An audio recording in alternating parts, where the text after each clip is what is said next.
Hello everybody, it's Leela. Hey, it's Bo. And welcome to our channel. Today's video is a little different than our normal content. We're going to do a slightly structured, slightly unstructured discussion about my latest hyperfixation, which is Plave, my new favorite Let's group. go, Plave! My new favorite group in the whole world. Forever of all time? Yeah. Wow, that's pretty... No, I don't know about that. For right now. They're up there. They're up there. For right now. I think it's true. Oh my God. I'm in love. Hey! I mean, yeah. So yeah, we're going to talk a little bit about how I fell down the Plave hole and have been sucked into Pixel World for the last 2 months. So start with a little intro to my backstory with getting into K-pop and also into Plave, and then we'll talk a little bit about why I think that they work for me as a group and what, the things that I think have contributed to their growth in popularity and also like my personal interest. Very good, sir. And then I have a tier ranking of their discography of every song for my favorites. Very good, sir. So I have been a K-pop fan since like 2018 or so, and really got into the genre through BTS. Like a lot of people. And then, through the years have like gone through various like favorite groups that have been active and then inactive and then this, that, and the other.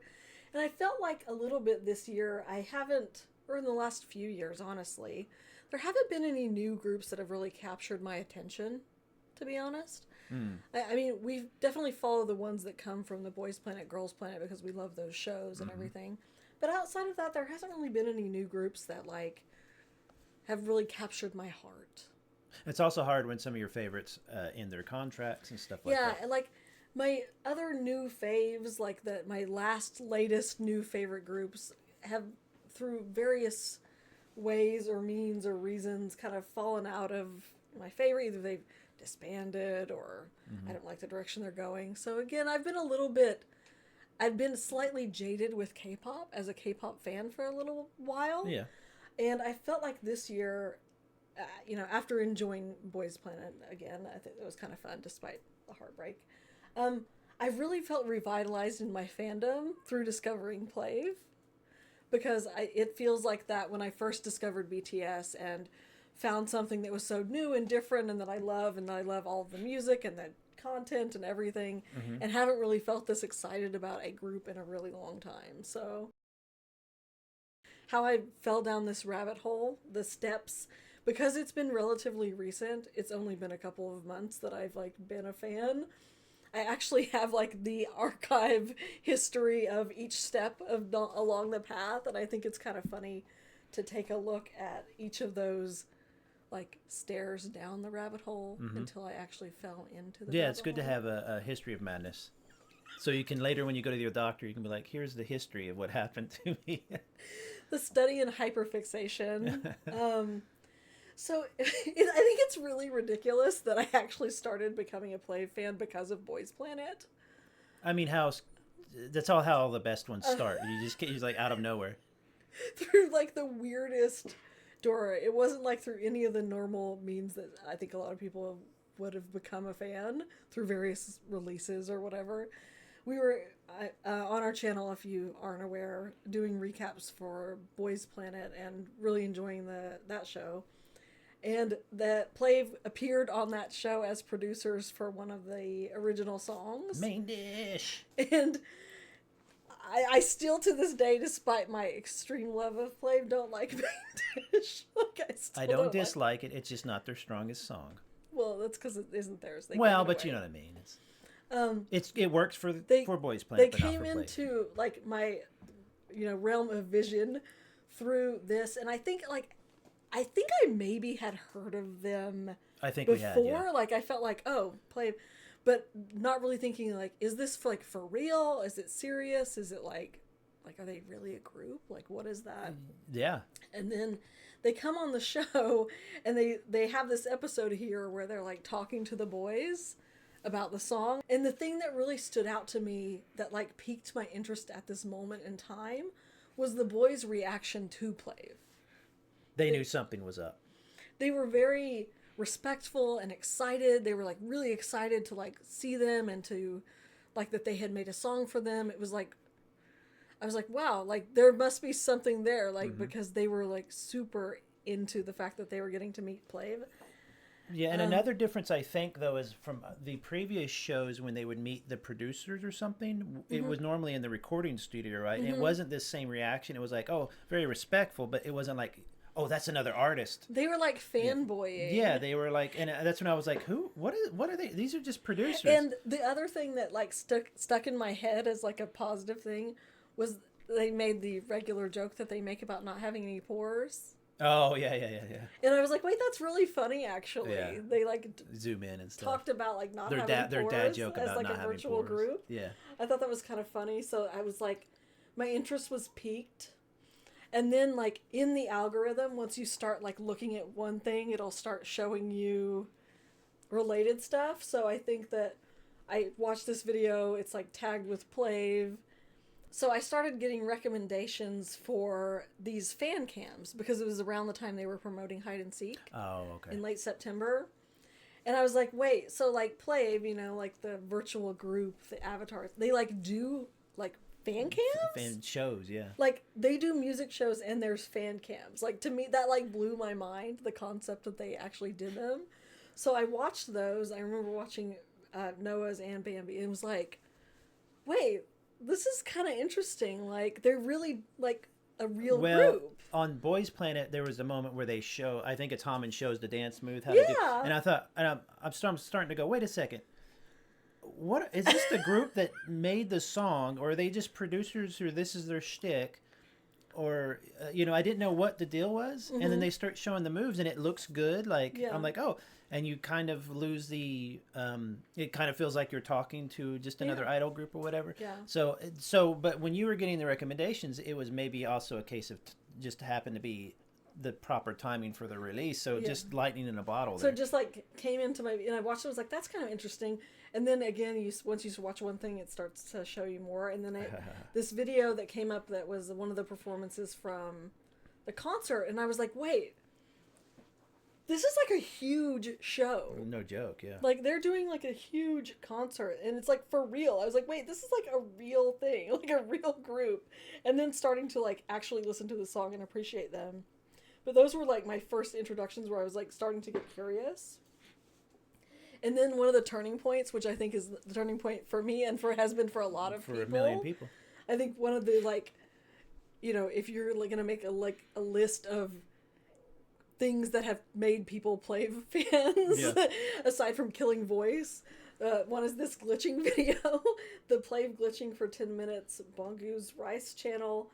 1 million views on this like fan edit. I'm kind of shocked it doesn't have more. Of their glitching on live streams, and I just remember clicking that and just thinking that was like the funniest thing I'd ever seen in my life.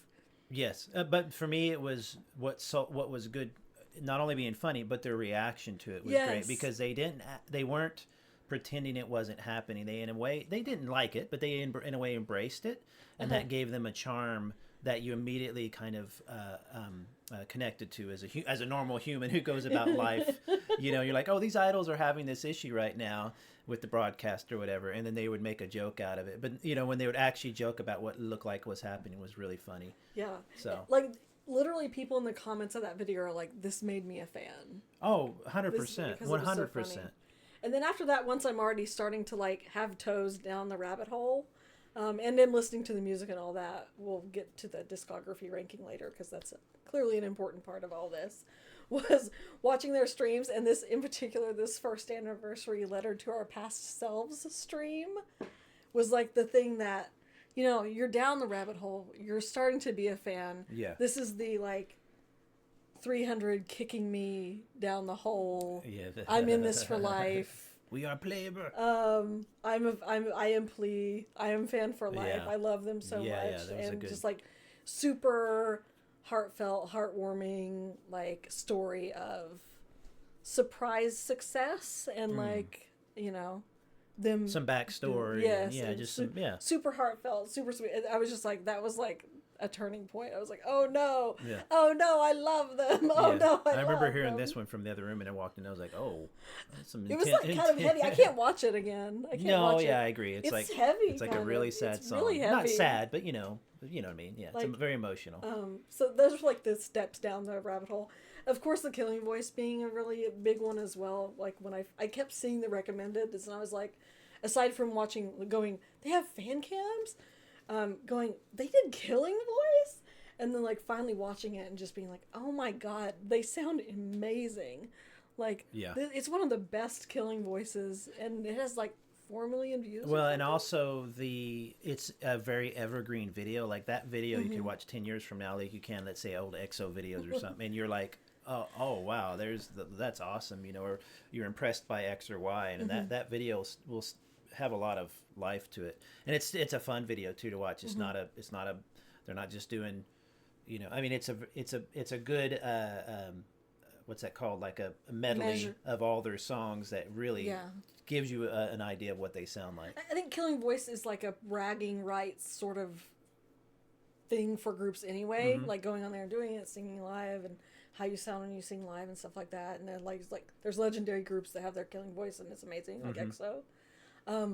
But they're just, it's just like so good. I was like, oh my god, it's strangely super I don't know, real, organic. It's there's hard to explain, but almost anybody that I would say that this more than the glitching, of course, video. Yeah. Anybody who was kind of like, there's some gimmick. What are we doing here? And then you play them that. It just, you can tell, even if you minus the video portion of it, just the audio of it, you can tell there's real singing and real breathing, and it's what's so good about that video. It really showed off their skill, and I think it was also a turning point for fans in general in their growth of popularity, but I think for Western fans as well, because there was a lot of reactors that watched it. Yeah.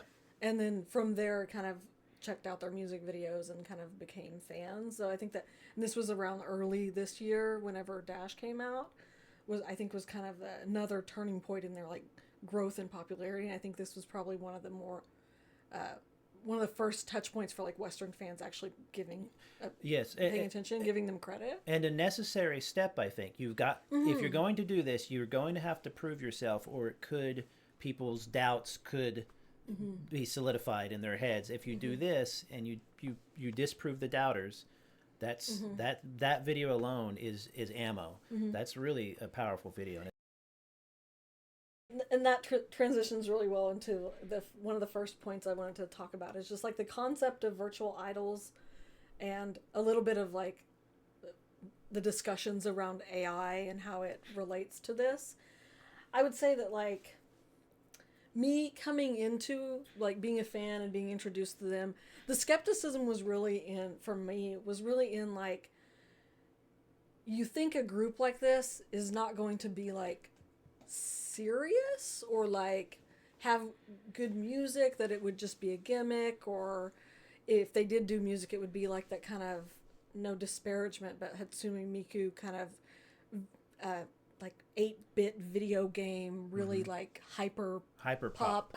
That's not my speed. That kind of J-pop, that's not my taste. And that it wouldn't be like serious, I guess you'd say. Also that it would lack humanity. It would lack that human aspect, which would make it kind of just another experiment or something. But that's what they add to it, is that humanity of it. And that I never thought they were AI. I guess I never gave it any thought because, you know, by the time I was getting into them, I was already watching content that made it very clear that these are people. These are individuals that are like, each person is doing the performance. So I hadn't really thought about that. But I think that like the proliferation of generative AI has made people very skeptical about anything that's virtual.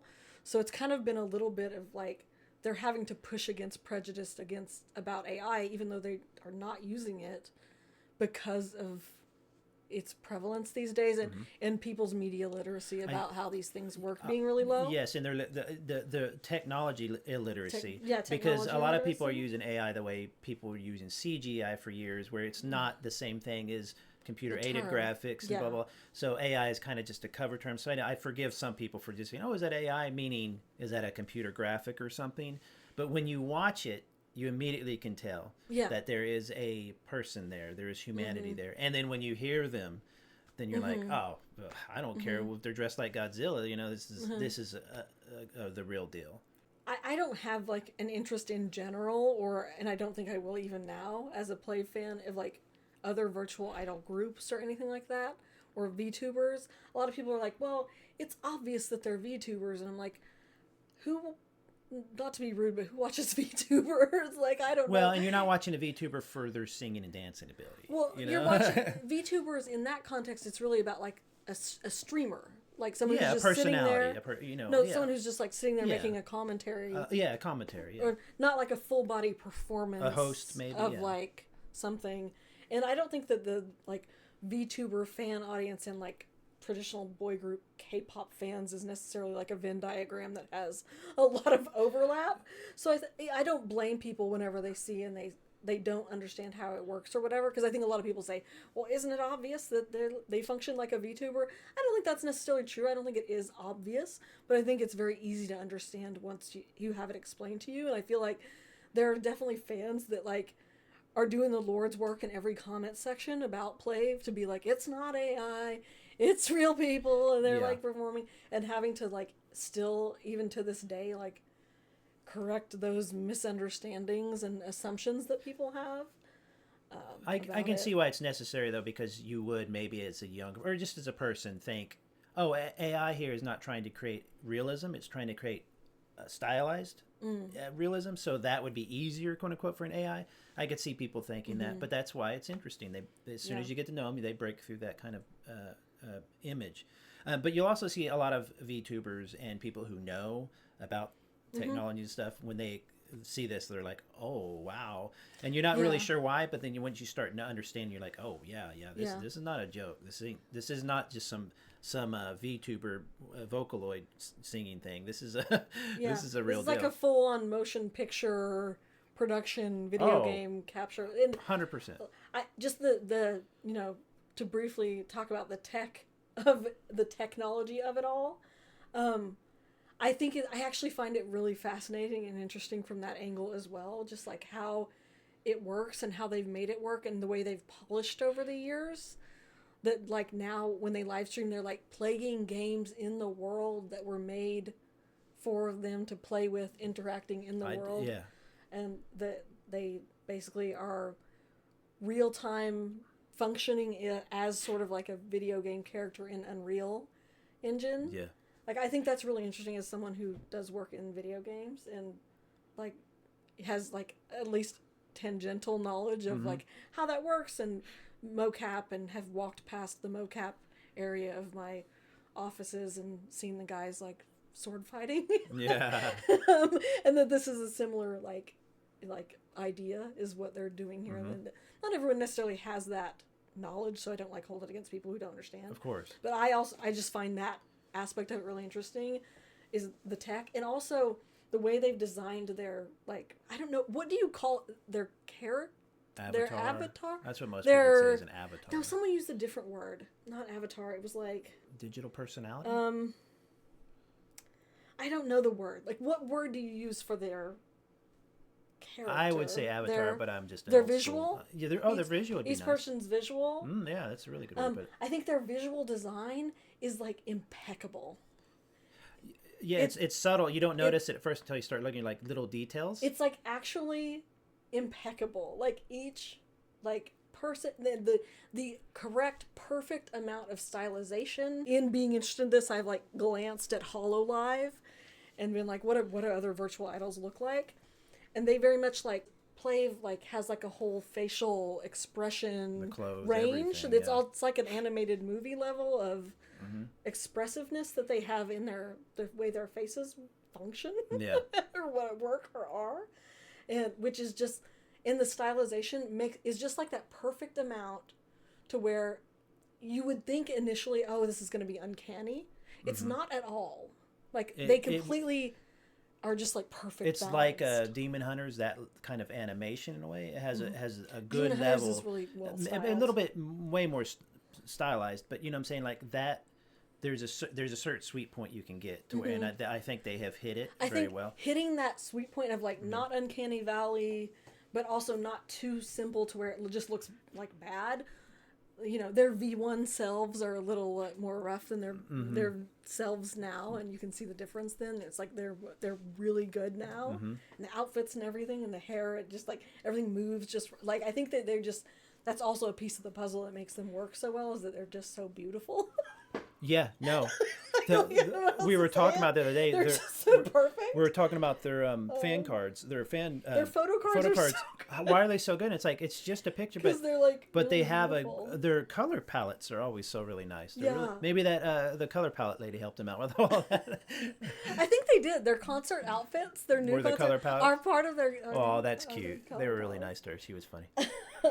But I agree. I think it's a really interesting. "Quote unquote" design look, whatever visual representation that is as part of the charm. You can't you can't quantify or come up with the formula that makes lightning in a bottle, but if it works, it works. Yeah. And I think it's mostly held together with their personalities and their abilities.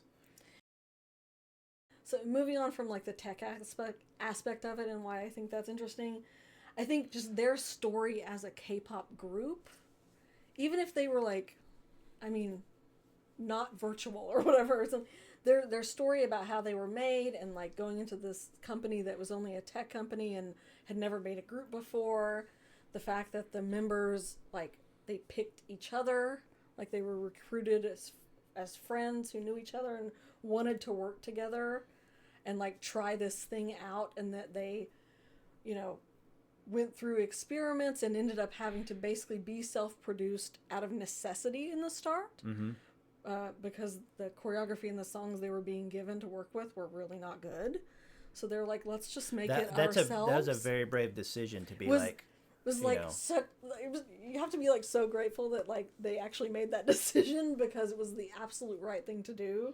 Well, it's also not really heard of anymore in K-pop. I mean, ever that I can think of where a group is picked saying, hey, I have this friend. Now, maybe there's some of that in some of the because idols know each other and sometimes they'll know I don't think there's But this was a case of almost, like we were saying, almost like a punk rock band, and you're formed in the garage in a way. It has that element of it to it in a genre that is often so perfectly regimented a lot of times. In a genre where it always feels like it's an outside force putting a group together and presenting it to you, versus this feeling very organic, and that not only did they like select each other, which you just have to be so grateful for that they're making everything because they can, and they're talented enough to do it, and they're just making really amazing music and everything because of it is something that's like so unheard of.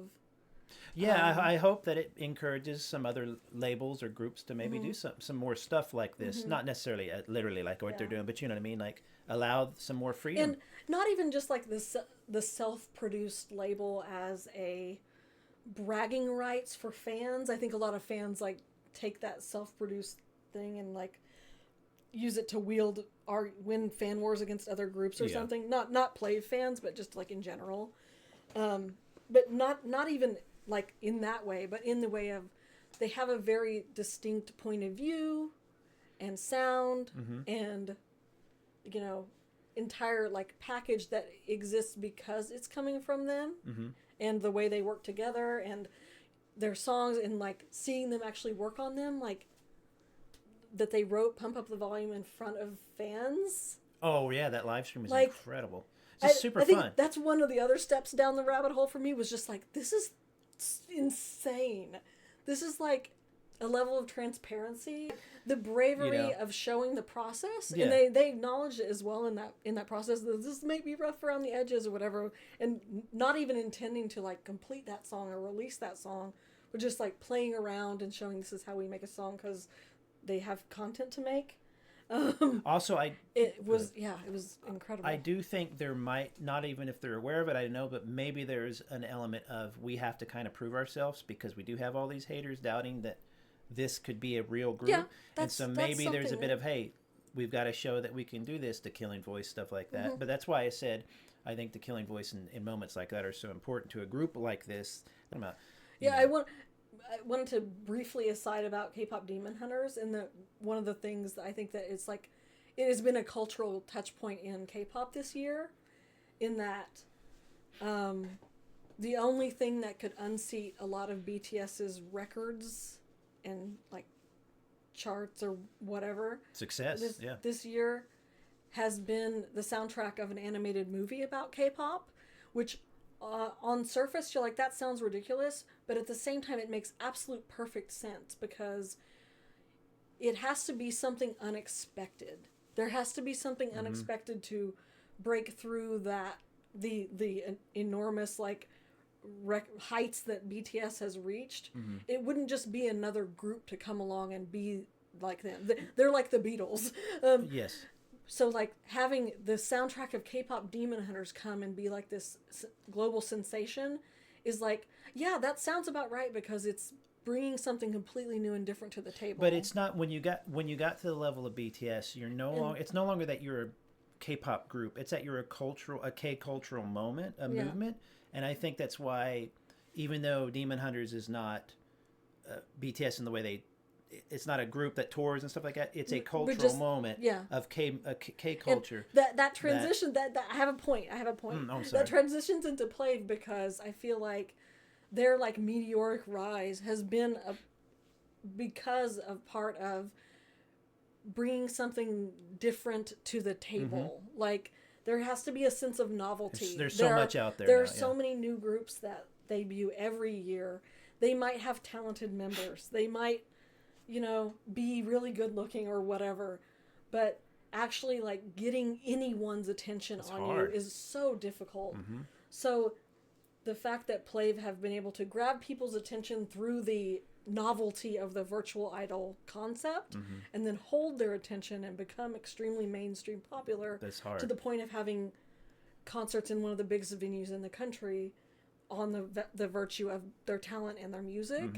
But getting people's attention like is so difficult that like it makes sense. So it like made me feel like, and two, just my personal like any misconceptions I might have had about the concept of virtual idol, being like, how could I be like, oh, that's weird when the soundtrack of Demon Hunters is like one of my top listened to albums this year. It's not just and yours. It's made it's by huge. singers who are voicing cartoons. Yes. You know what I mean? Yes. So it's like, if you love the Saja Boys, how could you ever have anything negative to say about Plave, Because it's all interconnected, but it's not a competition. It's not like fans of this group should be angry at this group, because it's all part of the same kind of umbrella, but they're not the same product. I think it's just, you can appreciate music coming to you from different ways, and I think that the novelty is really interesting. That kind of leads into a little bit of like talking about their variety content, because we'll get into the music and discography and the members in a moment. But one other thing, I think that it was like the real, like the special spark that has made them like exciting for me and for a lot of fans has been the variety content aspect of it. Is it even variety content? Because it's just live streaming stuff. Is that all? Live streaming and variety content? Because they're not going on variety shows. But they make their own. That's what I'm saying. It's kind of interesting. They've created this. It's like God self-contained. Oh, it's amazing. Like the live streaming aspect in the early days, I think too, there's an element of like organic, just kind of lightning in a bottle. It's amazing that this worked kind of thing. And two, I wouldn't discredit their company just having really, really smart people that understand the concept of content marketing. And that I would very much compliment them in that regard, in that they built an audience step by step by just being online and being live and streaming a lot. Not only just because that's how you test the tech and play test everything, but also building that, fandom early through personality, just sitting there and talking, which is an incredible skill. Variety is a skill for idols. 100% agree with you, but I think that what's so interesting about it is a lot of the smarts was just taking the chance, because it could have failed. All this could fail spectacularly, and just to be like, you know what, let's go for it. And they had a good time. They embraced the glitches early on. They had, and they created a world of memes just within that. And then, so like the fandom culture within Plave, I feel like is kind of unrivaled. Like the amount of like inside jokes and references. Well, we haven't seen it in a while. BTS, we got all that stuff with, but that's. I think they have just like a ton. There, some of my favorite like fan edit, the fan edit videos alone. There's just like tons of them. Some of my favorite ones are like the Encyclopedia of Plave that explains all the like in jokes and references and words and like that's what fans love that stuff. Which is so funny that not only they have enough inside jokes and references to make an encyclopedia video about it, and for it to not only be hilarious, but for it to be like something that's not only just a part of who they are as like content creators, but it's like also in the songs. It's crazy, like that they've built like this little culture, a community culture. I mean, Yejune's cute little rap. Yeah. When they put it in, it became a thing. When they put it in, Pump Up the Volume. Pump Up the Volume. The comments from fans telling other fans, "Look, did you notice his rap?" And all the other fans are like, "Of course," but people were excited to say, "Look, did you notice that little moment?" That's smart. That's really smart. It doesn't. I don't think it's necessarily rocket science, but it takes being brave enough to take the chance. Is it going to seem cheesy if we do this callback or whatever? No. And they just are taking the chance, knowing that thinking that it's gonna work out. Yeah, their content and there's just a well of it. Even though they're just now coming up on going to be 3 years next year, the well of content that you can watch as a fan 3 years is nothing. Crazy. There's just like so much variety. But you would not have gotten it. Doesn't just happen with every group. You have to give people something, and the live streams were probably the ammo needed to get those memes going, because you really need a good a foundation of something to buy into. So if you're a new fan, that transitions us well into the members, because you couldn't have good variety content if you didn't have members that were just absolutely like oozing with charm and like different charm and just like really extremely likable people behind the scenes. So who's the best? Easy. Who's your bias? Who do I don't like? No. What's that game they play where you have to say affirmative or whatever? No. No, I like them all. Who is your bias, Bo? Yejun, leader Yejun. We've talked about it, but his voice is, I think, him and Haman both, I think, get the least credit maybe for their voice, because they're kind of, they're not so loud, and they're not a half wolf, they're not a princess, they're not a pink-haired cutie. They're kind of more the normal, whatever. But they're both, that's their power as they sneak up on you. But I think Yejun, I always like leaders. I always, in our favorite soccer team here, I always like our favorite goalie's a leader, because there's something interesting about somebody who's willing to go ahead and be that person, because somebody needs to do it. And also, he kind of keeps it from getting out of control. When it gets a little bit like they can just go on for, he can kind of tamp it down, but he has all his little quirks. He has a grounding quality. Yes, that's what a good leader does. But he does, his voice is really, I don't think so far given enough credit for having. Beautiful. It's beautiful. It's but so bright. It's like very bright. Yeah, and clean, it needs a lot of control, a lot of breath control and stuff. Not that I care about technical singers, but when you hear a technical singer, you appreciate it. But he has that nasally tone that does not go the nasally way that it can go, where it sounds like, like that kind of a style, like a real nasally tone. It goes the way of a jazz singer or something in a way. I just appreciate his voice a lot, and I think he's very well suited for like R&B. Yes, I want like the full R&B album. That's a good point. I'm trying to think of a singer. When I think of it, I'll put it in the comments or something like that. But he does have a similar voice to an R&B singer that had that kind of nasally, clear note singing. Not although he will put some vibrato on it, vibrato, whatever. He just kind of has those perfect notes, and he plays his part great. I like somebody who shows up and does his part, but then can be, when needed, have some meme or something. And his fourth place meme is like the greatest meme ever. I love stuff like that because it's so weird, but it's like he always has to be fourth. When he won the contest the other day for Shooting Stars, he got first. I was like, no, you got to be fourth. So everybody's got their personality, though. I do like them all a lot. I think they're all really likable, but he's easily my favorite. Well, he's become my favorite. He's become your bias. My bias is, of course, Bambi. Oh, I thought you were going to say Haman. No, the Mr. Stan Attractor, Cutie Pie. Like, if on the Powerpuff Girls, when the scientist takes all the ingredients and makes the Powerpuff Girls. Of course, the dad. If someone took all the ingredients of like Leela's favorite perfect K-pop boy, yeah, and put them into a little blender, Bambi would pop out. Like in all regards, like it's really strange. He has a weird sense of humor. Like a couple of them have weird senses of humor and timing. Yes. Like he's got like little reminders and pieces of all like my favorite other biases, like my last favoriteest K-pop boy ultimate bias from Treasure, Mashio. He reminds me a lot of Mashio actually in a little bit. Tiny, adorable, like sweet voice. Has You'd skills, say like good sweet, skills. Yes, good dancer, all that stuff. So loves his mother. Yeah. Yes. Which Mama's that boy alone, that's so another meme. Stupidly endearing. It's insane. When Unho was mad, he wasn't mad. He said, "I got you my mom to call you for your birthday," and Unho was like, "Well," and he was like, you're not happy with my mom calling?" He's like, "No, I'm so sorry." It's just really cute. Their interplay is really cute. They're adorable. So yeah, Bambi is like my bias and favoritist boy. I would say that like one of the things that I think about them that is so makes them so good is that everyone is so distinct that they complement each other really, really well. For sure. Uno is, I was gonna say we have to talk about the others because there's people gonna be in the comments. Course, you didn't talk about my bias. We're gonna talk about each person. Okay. I have my one bias and then my two, like, I don't like the phrase bias wrecker. It doesn't make sense to me. It's a weird, but like, what would you call like your backup? What's that called at a play when you have a person in study who's behind the what is that if called? the lead person calls in sick, you call in your understudy.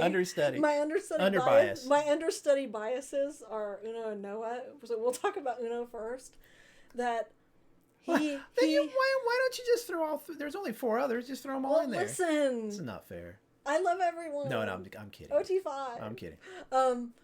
Uno falls under that umbrella of the role of my other second bias in 2 of my other alt groups, which is Chanyeol and EXO, and Juhan in Monsta X, which is to say main rapper who I even prefer more as vocalist. That's hard to say with Juhan. But he is a good. I like his vocal. I love his vocals. His solo album has like he's a good singer. What can he not do? I'm sick of this guy. He can do everything.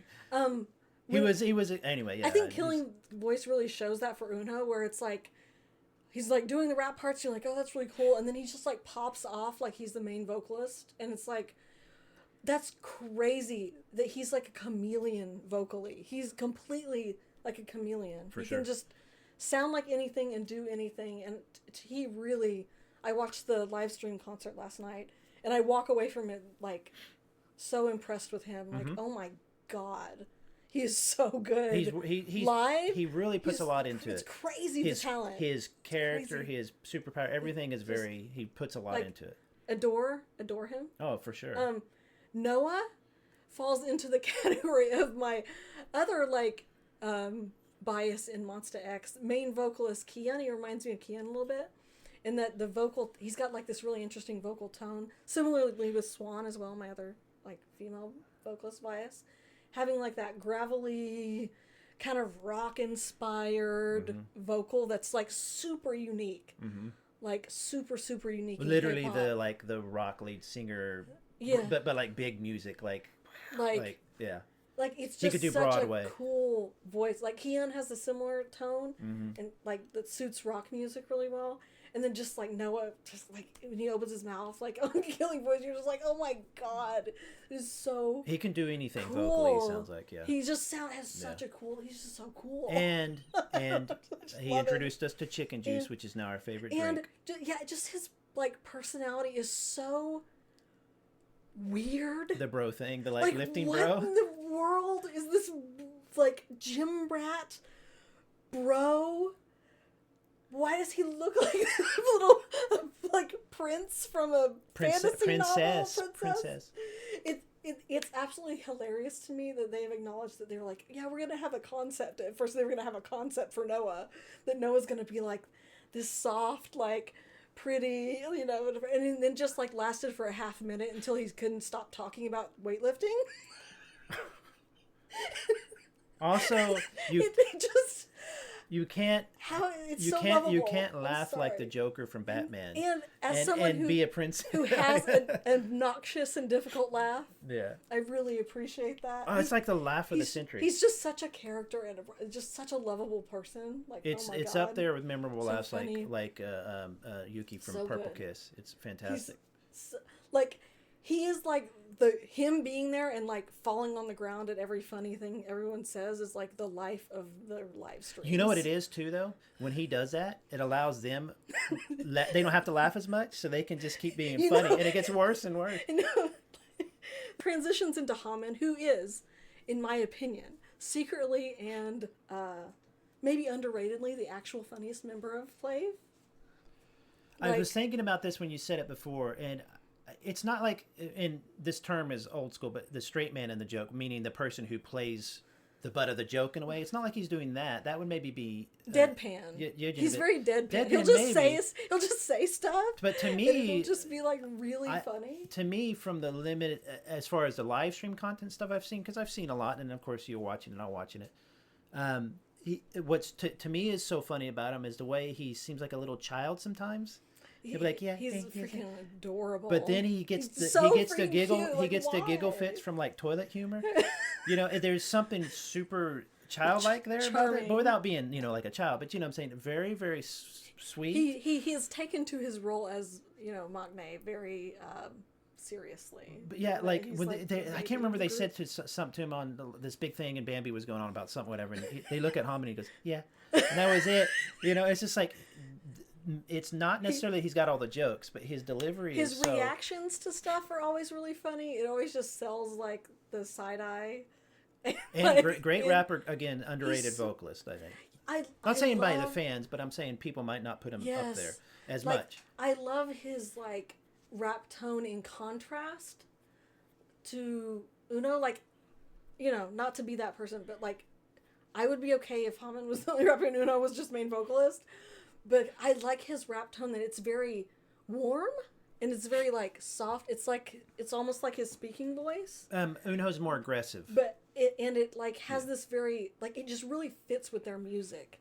Like I'm always like when it's Haman's part, you're like, it's just so warm. It's like a warm hug. Yeah, but Uno's rap tone serves its purpose when it needs to as well. They work well off of each other as well. They need to sound a little different, kind of like in Monster X. Yeah, they complement each other so well. Everyone complements each other so well. It's just. But that's connected to what you were saying. You were kind of amazed that Uno sounded, not amazed, but you know how good he is as a singer. Mm-hmm. But I was going to say, you can't exist in a group like this, a smaller group especially, where you can't form little cliques as much, where everybody is like a gym rat, a competitive person, but also vocally and dancing. Like they're competitive with each. You know they drive each other on. So if you're in this group and you're not keeping up with Noah or whoever, you're gonna stick out.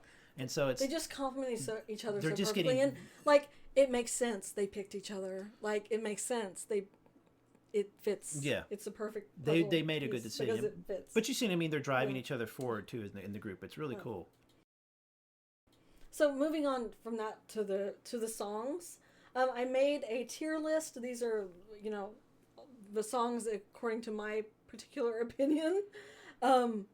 Starting with Riz is in its category of its own, and I don't know if I am alone in feeling this or if all the fans feel this way, and that like it's maybe divisive in either that like you love it and think it's like the greatest thing ever because it's so different than anything else that they've done, both in style as in like R&B and tone as in like freaky.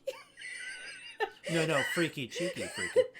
Versus like every other song being like exceptionally wholesome. And then there's this one freak song in the middle of it. It's like Riz is the, I don't know how to explain it, but Boo is the cousin. The demon came out. Right, Boo is like the cousin who's the opposite but still has groove, because they have a similar beat. The fact that those two songs from the same group, No, but that's fun. That's cool. It cracks me up. But It's like in a category it's going to be like my top listened to song of the year probably, aside from like maybe something stuff on Kai's album, which I like for the exact same reason. I was looking at my Stats FM. I love like R&B stuff. I love it. It's a little filthy, and I love that. Yeah. So, despite the cheesiness of the word Riz, like we're not 17. That's not in our vernacular at all. K-pop artists. I have to make a video about all the K-pop songs called Riz. But the important thing here is they all sound like Plave. Yes. Yeah.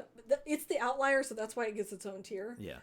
The honor Pete category are just like my absolute favorites. My favorite title track is Sixth Summer. I think it's just absolute utter perfection. It's musical perfection.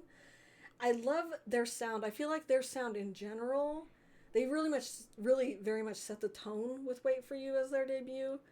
And their sound really fits a niche right now that's like empty. So that's why I think it's helped lead to their popularity and their mainstream success. Yeah. And that, they don't sound like a lot of other new groups that are coming out right now, especially boy groups that are kind of like noisy.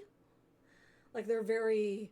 Or also more new boy groups are a bit more aggressive. Yeah. I mean, there's nothing wrong. It feels a need. They're very like soft and emotional. Like each song sounds like it could be an OST or something. Like fantasy, romantic. Not like romance like in romance, like relationship, but almost like romantic languages. There's romance in relationship too. Well, you know what I'm saying? Plave writes like the best K-pop love songs. Like maybe EXO has some. Yeah, EXO has got But some. I will give you The Island is like play it at someone's wedding kind of song. Yeah. Like it's so beautiful, beautiful love song. That they really fill in like a niche and a style that is underserved, and that like for me just fires on all cylinders. Like I love it. I absolutely love their sound. And I think that the epitome of their sound is really like Sixth Summer and Wait For You up there in my favorite. Wait For Love. Wait For Love, I think was probably the first song I actually heard. I think so, yeah. Before I even watched those That's probably one of their biggest songs, right? It's probably one of the most famous songs. I feel like I had heard it before that. I think so, yeah. And Wait For Love is so funny because when you listen to it, it's almost like a country song. Yeah. In arrangement or like a beat and like the rhythm and stuff, yeah. Does anyone else feel that whenever they listen to Hey, watch a country song. I don't know if there's a lot of people that listen to country music, but we do a little bit. And a half historically, so but so it's just really beautiful and just like super likable. They have so many songs that I think are just like perfect songs. Hide and Seek is so good. It kind of reminds me of IU, how she'll do she does these big beautiful romance, like it doesn't even have to be about, it could be about going shopping, I don't know, but it's this sound of like fantasy epic stuff that's kind of their wheelhouse. But I think that I like when they do the weird ones like the dashes and stuff, because it allows them to sing in a different way as well and show their style. But I think that Sixth Summer, Wait For Love is really, really shine. It's kind of poppy, emotional, but we'll have to see where they go in the future, And I just wanted to say shout out to like Virtual Idol, and in Pixel World, they're kind of those two are like they sit at the same table, in that they're very self-referential, which I think is super fun and super like smart, and that they exist for like a purpose, like Virtual Idol exists to address criticism, and in that it's very self-referential and funny, and it reminds me like the sound of those that are like kind of this playful, fun, almost silly, not cute, but like almost silly, reminds me of some of my favorite songs from Pentagon, which like Pentagon is one of my like comfort K-pop groups of like Naughty Boy and all those songs like that are just like pure joy directly into my veins. It's pop music. It's like pure happiness in song form. Is a lot but of Pentagon songs not silly, for me. Just fun and happy, or good. They're humorous and playful. It's like it's not cute concept. It's like playful concept, but in a smart way. Especially with like the lyrics of Virtual Idol and stuff. And I just think that's like they're so clever and I just really appreciate cleverness. And I appreciate it as almost like they put out a press statement about the hate. Yes. It exists. Yeah. They can move on now. And that statement will be there. If anybody asks, you can refer them to that hater. Yes. Refer to this statement, please. And you can move on. And literally, you needed to, this is just like some of the other stuff they needed to do. They needed to prove their talent early on. They needed to prove their skills. They needed to address the hate. And then just move on. And success is the best reward. And then the never skip revenge category is like, I'm not going to press next, but it's not like in my top tier. And the latest release, Boo and Bong Soon-ah, fit into that category. I think that they're really good for me, but they're not unseating like the title tracks that I think are just some of the most necessarily. the god tier. Yeah. When I press play on the playlist, it's starting with Six Summer, that's where. But they're very cute and adorable, and just really adorable. I would agree. Yes. The only songs that I have in my maybe will sometimes skip category is Dear Plea, just because as far as fan songs go, I feel like they have a lot of other songs that kind of fit the niche of fan song, like even Our Movie, without being quite as literal. Or on the nose, yeah. Which is, everybody has those. It's not bad, no. But it just in general groups their fan songs when it's like, this is literally our fan song, isn't necessarily going to be my favorite because it feels a little on the nose. It's not bad. And I Just Love You, I just think it kind of similar. It's it's good, but I might press skip. Yeah. I might not. Yeah. And aside from, I think they have an OST that I haven't listened to. The two songs that aren't in my playlist in their almost nearly no skip discography for me is the Christmas song, because I don't like Christmas songs. Well, I do, but I'm not gonna listen to it in the summertime. I told myself I will listen to the Christmas song once on Christmas. They did it in the concert, so I've technically heard it one time, but that was the only time. And the song From, not because it's bad, it's very good. It's just very sad. Yeah, you got to be in the mood for that, yeah. It's just they have some sad-ish, emotional, melancholy songs. Sure. But that one? That's pretty crushing, yeah. That one? That's sad. Yeah, you got to be in the mood for There's that. just something about it. I don't know. It just hits. So that's my tier ranking of the discography. Let me know in the comments what you think. Yeah, I agree. Are you a Riz enthusiast or are you a Riz hater? I'm a Six Summer myself. Yeah. Yeah. And yeah, so that's everything for today. I thought we would end the discussion on, as a new fan, what I'm looking forward to and what I want coming in for Plave next well, year. that's two different discussions. What you think is going to happen and what you want to happen. I only want to talk about what I want. That's fine. I think you'll probably get what you want. That's I think the cool part about it. So these are the things that I want. This is my list of demands. Not solo demands. Bambi solo album. No, not demands. Dreams. So I really enjoyed watching the online concert. It was beautiful and wonderful and lovely. I would really love for Western fans to get on board with Plave, so that they will come here. They need to come to the United States because I think that we are a minority in their fandom, despite their huge popularity. I think Western, or at least American fans, are in a minority right now. At this point in time, I would agree. Yeah. I hope that they can break through and then tour over here as well, and not just do the morning shows. I want to see them on the morning shows. That's hilarious. And that's not only because we live near LA and we could get up there real quick. Yeah. I would love it. It doesn't have to be right away. It could be right away, sure. Well, after a nice break. After the holidays and all that. Late next year, maybe? Sure, summertime. We'll see. I would love to see them. On top of that, 80s is doing this virtual reality concert thing. It's up in LA, so we're not going to go because it's a little too far. But it's in a movie theater setting, and you just sit down and you have your little Oculus, and you watch a VR concert of 80s. And that sounds perfect for Plave.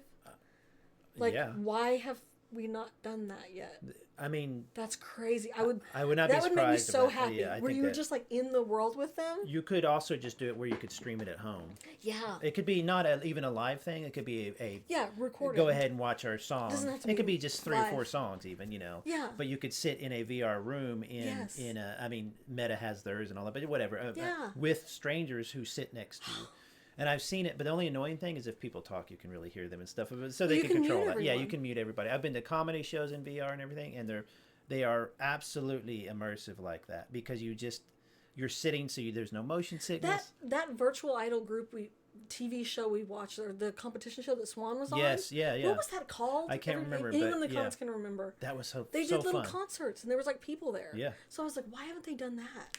Maybe so. I know that they're just focusing more on like the traditional concert style because that makes more money, I'm sure. Mm-hmm. But I really wish they'd like embrace the like virtual reality thing. Why not partner with some VR? And company? I'm not a VR enthusiast, but I would learn how to be one for this. It would be hilarious. It'd be awesome.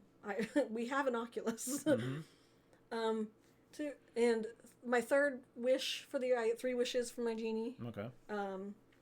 Is I want the next chapter of the Caligo album series. Oh, I would love for it to be a full album because I'm greedy. I'll take a mini album, a full album. Yes. Because I'm greedy, but I'll take a mini. That whole storyline and that whole story, because we literally left off the storyline with the Dash music video with everyone face down in the dirt, and I need to know what happens. Yes. What happened? I think you're not alone in that. From seeing some of the people because they did that in like early February of this year, and then diverted off into the Japanese debut, which I adore, and then Boo, which I also love. Mm-hmm. But I would really love to like continue that. Yeah, don't leave and, that hanging. Yeah. I want to see what happens, and I want to see what that sounds like, because the Caligo album was very experimental. Mm-hmm. Like each song was like experimenting with genres and everything. It was different than everything they released before. I think it all worked beautifully. Mm-hmm.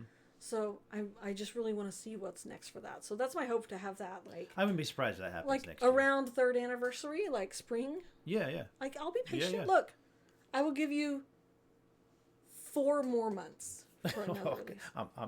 They'll be happy with the ultimatum, I'm sure.